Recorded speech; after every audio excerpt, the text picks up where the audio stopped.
Thank you for taking time out of your afternoon to join us for this meeting.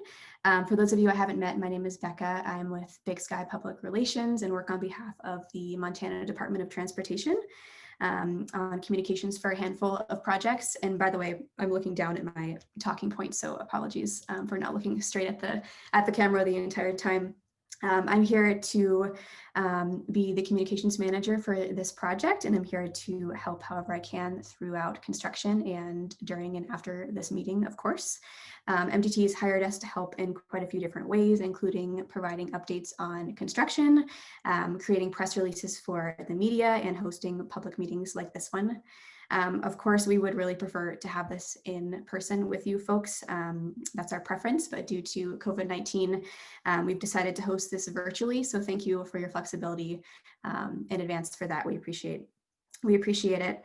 I want to quickly introduce a few folks on the line with us today. We have Jacqueline Smith, John Schmidt, Bob Vosen, Joe Radonich of MDT. Jacqueline, if you want to start and introduce yourself briefly, and if you feel comfortable and you wouldn't mind turning on your camera while you do so, that would be perfect. Hi, good afternoon. Yeah, my name is Jacqueline Smith, and I am the new pre-construction engineer for the Missoula district. I've been with MDT for 16 years now, and in this current position for just not quite a year. Earlier this year I started. Thanks. Thanks, Jacqueline. John, go ahead. Yeah, I'm John Schmidt. I'm the Missoula District construction engineer. I'm a full-time resident of Columbia Falls, Montana, but generally responsible for the construction program and administration for Western Montana. So welcome. Bob, if you want to go ahead and introduce yourself, please, that'd be great. Excuse me. Thank you everybody for joining us today. My name is Bob Vosen. I'm the district administrator for the Missoula district. Joining you today from my home here in Kalispell. Sorry that we're unable to meet in person, echo what Becca said. But thank you for taking time and joining us, and I hope that you find the meeting to be productive. Thanks, Bob. Joe, go ahead and introduce yourself. Good afternoon, everyone. My name is Joe Radnich with MDT Environmental Services. I manage the traffic noise analysis program for the department. I apologize for not being video capable.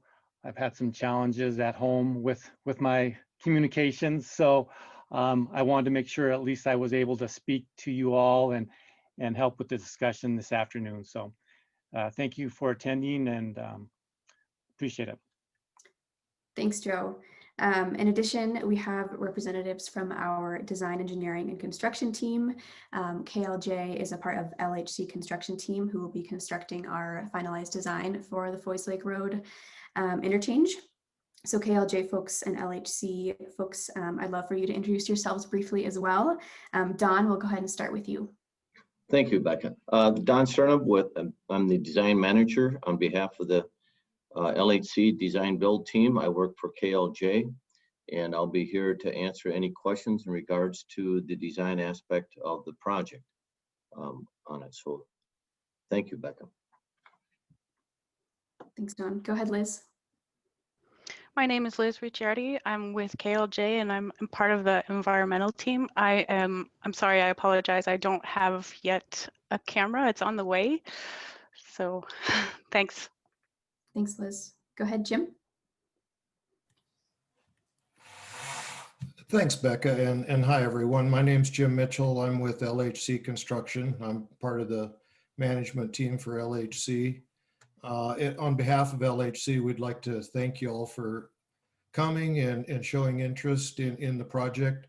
We're really excited to bring this project to you next year, and I'll be available at the end of the presentation if you have any construction related questions. So again, thanks for your attendance.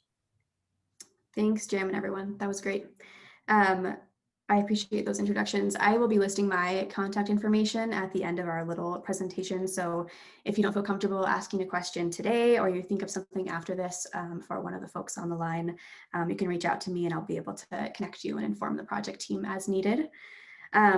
Just a couple of housekeeping items before we dive in. We're going to have just a really brief presentation here at the beginning, and then we're going to move into a bit of a discussion and Q&A. And how we're going to do that is, if you have questions, we'll ask you to virtually raise your hand, if you will. There should be a button at the bottom of your screen that says raise your hand. If you're dialing in via phone, you can actually select *9 to raise your hand. And once your hand is raised, I will see that and unmute you so that you can ask your question out loud. You're also, of course, welcome to write a question in the Q&A or chat box at the bottom of your screen. We're going to focus first on answering questions that are asked verbally or via the virtual hand raising, and then we'll circle back to the chat questions if there's time permitted. And we can certainly follow up with you. Like I said, if you're not comfortable asking a question or prefer to be contacted after the meeting, that's totally fine. If you just let us know in that chat box, we'll know to reach out after the fact as well. And as you see, we have video capabilities for our speakers, and if they're comfortable or able to have their video on, they're going to have their video on while they're speaking. There's not video capabilities, unfortunately, for panelists, but we'll definitely be able to hear you once I unmute you on my end. So thanks in advance for your patience. I'm going to review that again after our presentation so it's clear. And one last thing, I promise this is the end of my spiel here. Just to give a little recap for those of you that this may be your first meeting with us if you weren't in attendance at the open house. To provide a little background, we held 2 separate open houses on September 10th. Last month to discuss the design plans for the project.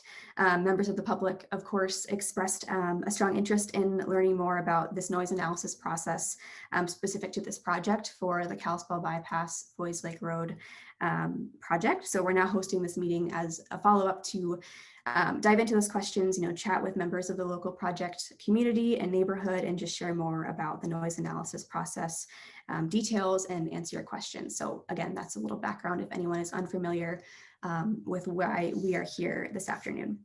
So with that, we'll continue into this little brief presentation, and I will let Jacqueline provide a really short overview of the project. Thanks. Becca. So yeah, I'm just going to keep my section very brief since the focus of today's conversation is to go into the noise analysis and answer any questions and comments. So if you're not familiar, the project is going to reconstruct the intersection of Foys Lake Road and the Kalispell Bypass. So the existing roundabout will be replaced with what you typically see at an interstate interchange, where we'll have the bypass go over Foys Lake Road with a bridge, and then we will have on and off ramp connections between the bypass and Foys Lake Road. At the ramp connections, there will be roundabouts to carry the Foys Lake Road traffic. We do have the connections extending far enough just to reconstruct the grade separated crossing and the roundabout and ramp connections. The Kalispell bypass will also be reconstructed to from 2 lanes to 4 lanes for the 1.5 miles that we're working on it. And we are going to maintain the path that is in the limits. And we also plan on building a new parking area for the trail to better accommodate the users there. This project is being developed as a design build project, which means we can deliver it quicker because we have both the design firm and the contractor working on it together right now. And so we expect to see construction start in 2021. With that, just real quick overview, I'm going to go ahead and hand it over to Bob, and he will get into the discussion about noise. Thank you.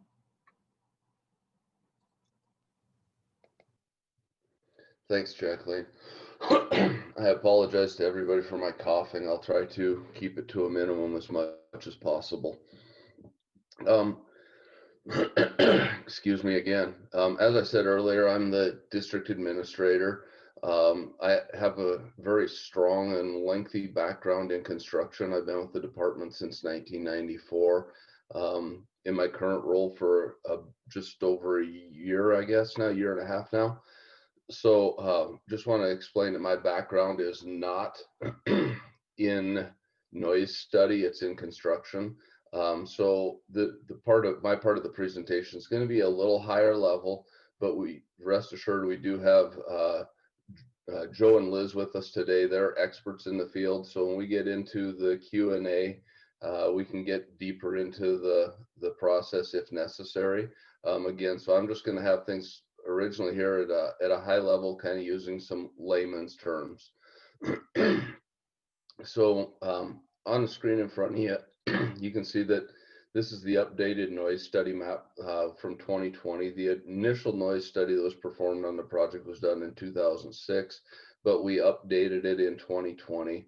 And on this screen, you can see there's 5 yellow boxes, receivers 1 through 5 in them. These receivers are where we being our consulting firm, captured data, went out and actually gathered data in March of 2020 to determine the level of noise. These receivers were placed in close proximity to the roadway, behind the curb, behind the sidewalk, to gather the most accurate levels of noise that are being generated from the current alternate route, or the KVP bypass.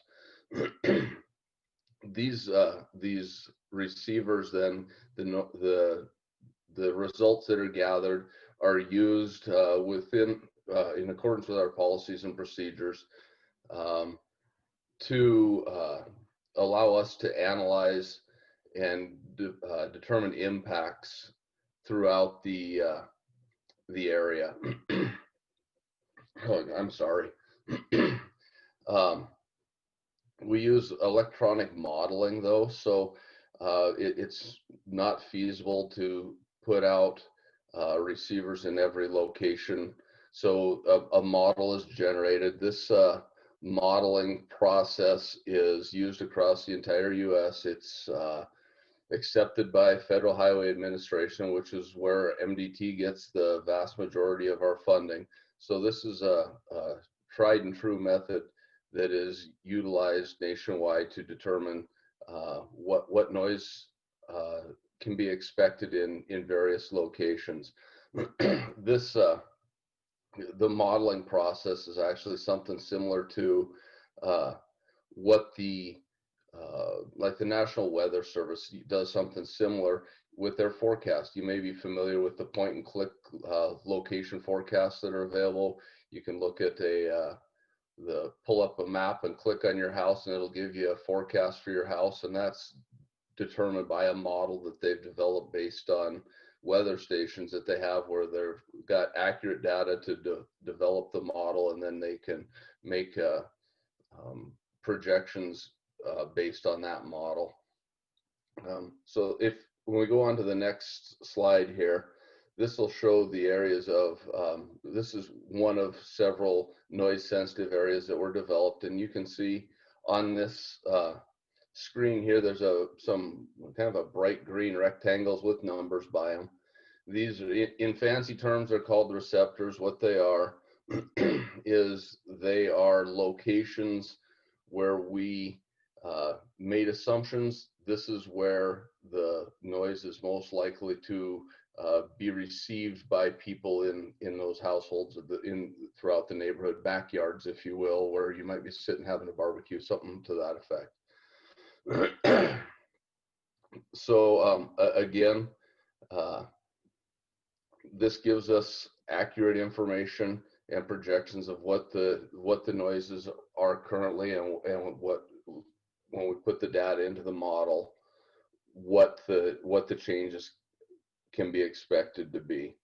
And when we're talking about sound, we talk about decibel is the unit that's of measurement. And one thing to think about when you're looking at this decibel level, it's not a lineal change.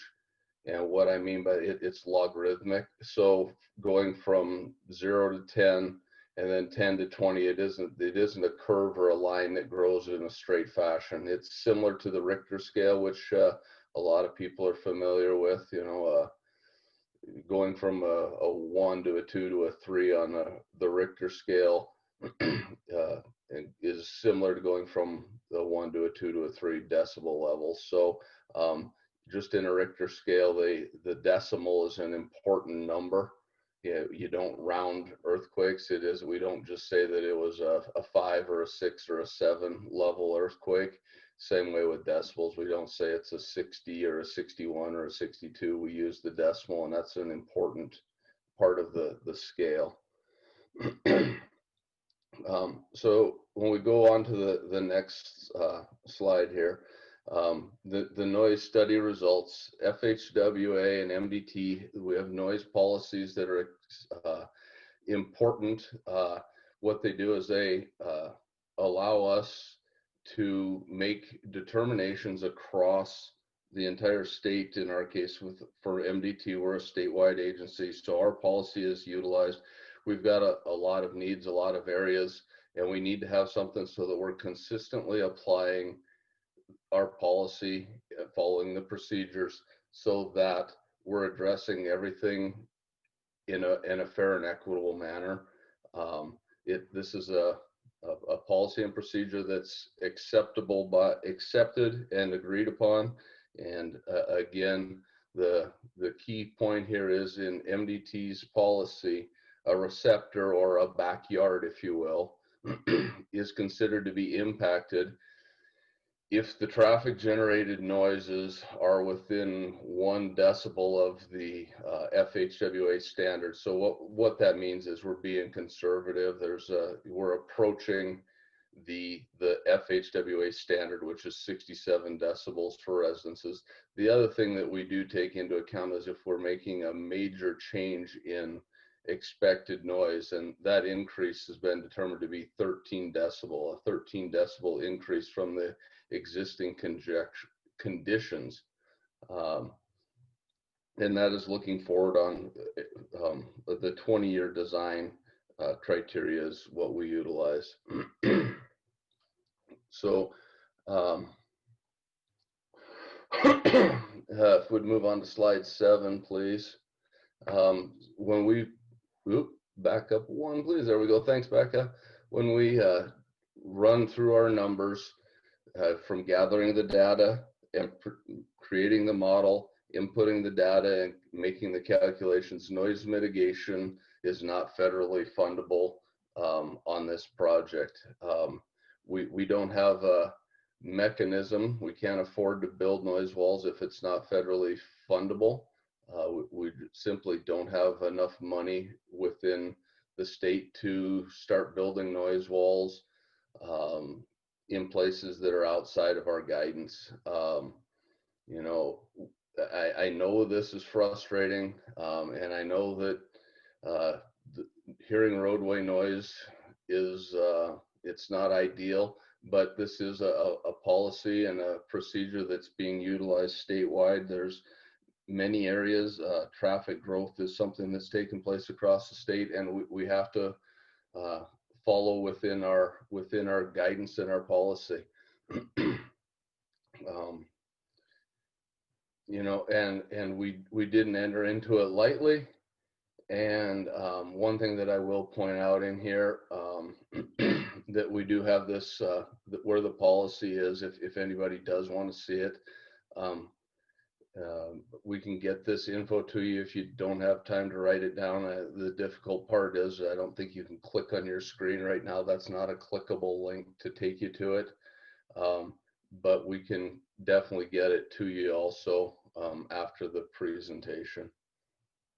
So with this, at this point, I'll turn it over to Becca again, and we can continue on and get to our Q&A portion. Thanks, Bob. Appreciate it. Bless you. I hope you feel better. I want to just note quickly that we are available through construction to address any questions. And as well as after this meeting, you're welcome to email me at the address listed there in the left-hand corner. You can also call us at that number 207-4484 during business hours if you have questions. If you're interested in signing up for updates or just being regularly communicated with as this project moves forward, you're welcome to email or call, and we can get you signed up for that right away. I also recommend following that link. Again, I realize you can't click on the link from your screen, but I'm happy to share that with you. That webpage will be updated very frequently with updates on the project as well. So I'm going to pause here for just 10 seconds and then go to the next slide, and I'll recap our little housekeeping for the Q&A, and we'll dive right into the Q&A. So again, I'll pause here for a second in case anyone's writing down this info. Okay, thanks. Perfect. So just to recap again what I mentioned, we're going to transition into a little discussion Q&A for the remainder of our time together. If you have a question or would like to say something, please feel free to virtually raise your hand. Again, there should be a button at the bottom of your screen to do so, and I'll see that on my end and unmute you. If you're calling via a phone, you can press *9, and that does the same thing as raising your hand, and I'll be able to see that. Again, you're welcome to put a question in the chat box, but we're going to try to look at those raised hands first and circle back to the chat box at the end as time permits. And again, if you'd like to be contacted outside of this, feel free to leave your info in the chat as well.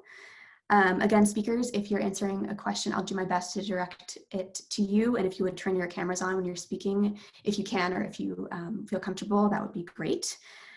So thank you. I think that's all. I'm going to go ahead and mute myself, and I will be directing questions from here on out. Thanks. Hey, Becca. So this is Katie. I'm just helping to monitor the Q&A chat. And it looks like Rebecca just asked a question and asking if she could see the noise slides again.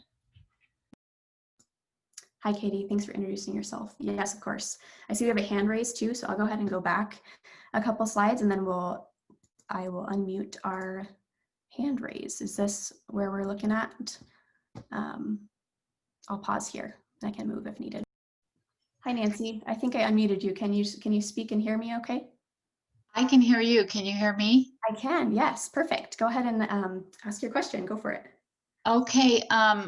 According to the noise analysis with the receptors that they placed, it looks like there was a couple placed very near our property. Is that closest to the bypass now, or was that like along Foys Lake Road itself?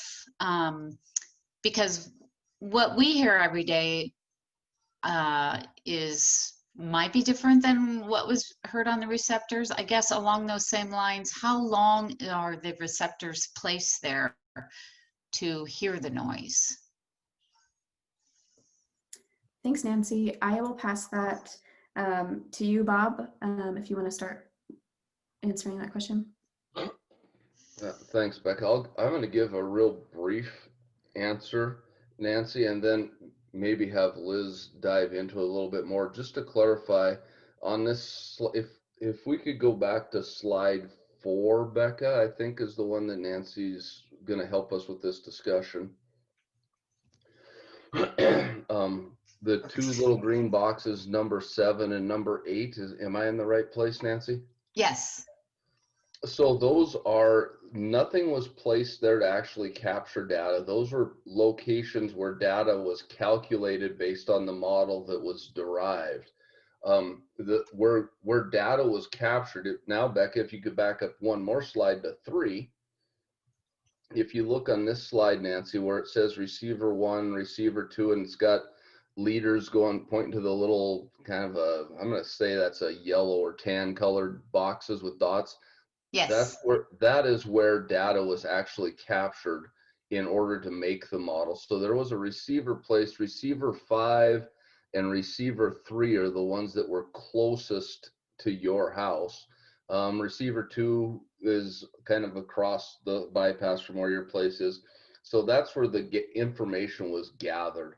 And to get further into your question, how long information was gathered and how that was used and stuff, I think that either Joe or Liz, we'll start with Liz, and then maybe Joe can pipe up too if he has anything to add. How does that sound? Perfect. Okay, so for the receiver locations, what we basically do is put a microphone there and gather data on what's happening really close to the roadway, but also on sidewalks and things like that. That allows us to build our model to make projections about noise levels in your backyard. And those green boxes are those virtual representations of your backyard and what would be projected based on the model we built. So we basically project what the noise will be like in your backyard where we place that receptor. So if you go up a couple more slides to the receptor so we can see where her backyard is. So we look at a map and we kind of get all of the residences within 500 feet of the roadway. And we put a representative location like you see 7 and 8 so that we can try and gain an idea of what the noise is going to be like in your backyard. And the reason why we choose the backyard is because we think that's where people are hanging out the most. So that's where you're going to hear it and be distracted by it the most. Right, okay. Does that answer your question? Yes, and however, can you tell me how long, or did you say how long the study is? Like, does it last for 2 weeks or 30 days, or well, how do you gain? I see what you're asking. How it works is we put those receiver locations in the field, those 5 that you were looking at, the yellow dots, we put those in the field for 15 minutes, 3 times in a day. So we try to get the loudest noise hour. Like, you know, lunch hour could be the noisiest, 3 p.m. could be the noisiest. And when we find out that information, we build a model, and the model itself doesn't last in terms of what you're saying and what you're saying, you know, like what you're trying to get at. It just gives us a moment in time projection of what the noise levels will be like in your backyard. Okay, so do you just do that once then? You said for, 3 times a day. Do you just do it on one day? I mean, do you do it on a Sunday or a Wednesday or do you know Nope, what nope. What I mean when I say the worst noise hour is the biggest time where there's the most traffic. So like right before the morning rush, right before lunch, right before the evening rush. We gather gotcha. that noisiest possible data that we can, and Okay. it allows us to build the model. So Okay, gotcha. we can have accurate projections. Okay. Okay. I understand. I'll add one thing, one real quick point, Nancy. This is Bob again. I'm sorry, and I forgot to. I was trying not to have everybody look at me while I'm coughing. The models we try to base it on. I don't know if worst case, loudest noise possible is kind of what we try to base the models on. Is that correct, Liz? Yes, that's another way of looking at the worst noise hour. Yes. And we also, there's varying times for different types of traffic too. So, you know, in the morning, you're going to have more passenger vehicles going to work and things like that. You'll have some trucks here and there, but in the afternoon, we found that there's more truck traffic. So you're going to have louder truck traffic. And then in the evening, again, it's passenger vehicles coming home from work, things like that. So what we do is we look at the traffic for the worst case scenario for the cars and the trucks. And then, like I said, we also consider the worst noise hour, or the hour of the day where traffic is just the absolute worst. So it is, like you're saying, Bob, yes, a worst case scenario sort of modeling and estimation. Okay, what? I want to ask him something. Okay. I have to raise my hand. Thanks, everyone. Nancy, does that answer your question? Do you have other questions, or does anyone else? Yeah, my husband's here with me too, and he said that he has a question. Could he go ahead and get in under my name? Is that okay? Of course. Okay, go ahead, honey. All right, my name is John. My question is, I see yellow ribbons going up about 15 foot from our fence. Is that the on-ramp? So I think this is a good place to have Jim Mitchell pipe up maybe. I'm not sure what the yellow ribbons are marking out right now. Jim, do you have any idea? And that's right next to the right of way. The only yellow ribbons that I'm aware of are marking the gas line. We have not put out any lath with yellow ribbons. So, and I think those are marked with the regular gas line flags. Is that maybe what you're referring to? Yeah, I just see yellow flags, but if that's true, that's fine. And I have one more question. If we can't have a wall, or I wake up at 6 in the morning and hearing Jake brakes and trucks. I mean, you guys don't live there, so it don't bother you, but it bothers me. What I'm getting at, if we can't have a wall or we can't have a berm, can you guys plant 15-foot trees 10 foot apart along my property? Bob or John, I'll direct that to one of you guys to start out. So, well, this is Bob. One thing that from a noise analysis standpoint, it's hard to make projections or I don't know that I can say anything from an engineering basis, but one thing that I will point out, if Jake brakes are something that you're hearing, and I do recognize what you're talking about with that. Remember, when we're done, the majority of our truck traffic isn't going to, no longer will they need a Jake brake because they're going to be a through truck at this point instead of a truck that has to slow to navigate a roundabout. Okay. So hopefully that's gonna make a positive difference for you, if that makes sense. Yeah, that's good, but would there be any way we could get some trees planted along there? That don't cost a lot. Well, and I'm going to maybe let Joe discuss that, but my understanding is that trees are a visual deterrent, but they don't make a big part in noise abatement, if you will. But again, I'm not a noise expert. That's something I've been told, but I've got experts here that can speak to it. I'm just asking because all those lights you got out there shining my bedroom every night. So I thought some trees would be nice. Yeah. So the one thing that I don't know, Joe, can you speak to that? Was I correctly informed in the past that vegetation's tough to utilize for noise abatement? That is correct, Bob. Hello, everyone. This is Joe Radnich again. Yes, vegetation is not an effective noise mitigation feature. You need a lot of feet of trees or bushes and that sort of thing to even start to decrease noise levels. So it's not looked at as a feature to mitigate noise, and a row of trees would not do it. It'd just be more aesthetics in this scenario. So you guys want to have enough extra dirt, you put a little berm there by our place?